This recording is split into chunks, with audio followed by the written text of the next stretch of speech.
was a very, very, very long flight. But it took us probably 35 hours to get here. But the flight was pretty much okay naman. After that, our coaches gave us a good rest also to prepare for our training the following day. So, kaya it was a good flight. Good training. Training and practice game. And practice game. In practice group. Inamat namin si Jaja. Kasi ang 30. Sa Istanbul. Saan ba yun? Personal na. Wala, natulog kami kasi ang hapawalid ng biyahe namin. Sa airport. Papunta dito sa Sportsville. Kasi gabi na yun. Gabi din nung dumating kami dito. Actually, hindi pa nga tayo nakatulog agad kasi yung katawan natin. Naghanap sila ng kanin. Naghanap kami ng pagkain. It's food. Akala namin breakfast tayo.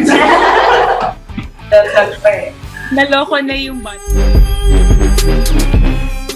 Sobra kasi nakaka-amaze that now we're seeing you na parang ang umaga dyan, tapos dito ang dilim ng background namin. Sobrang surreal talaga na ang layo natin sa Pilipinas, guys. Halfway Dito around the natin globe. yung mundo para lang makarating dito. At iba-iba yung iba talagang environment na nandito ako sa Brazil. So, can you tell Individual skills, so we actually, nagkakaroon din kami ng bonding doon. Kaya wala tayong volunteers. Yes. wala pa or wala talaga? Wala talaga. Brazil stories from our Philippine women's volleyball Team?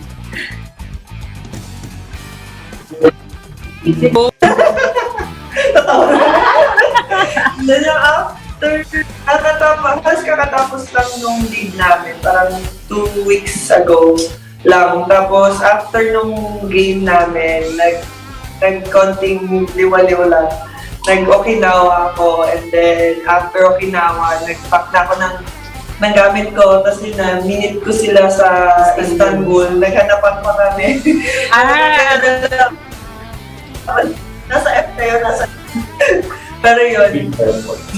Tapos yun, sabay-sabay na po ang punta dito sa Brazil.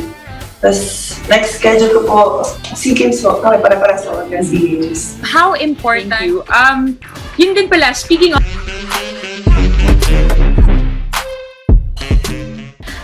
Wala pa po.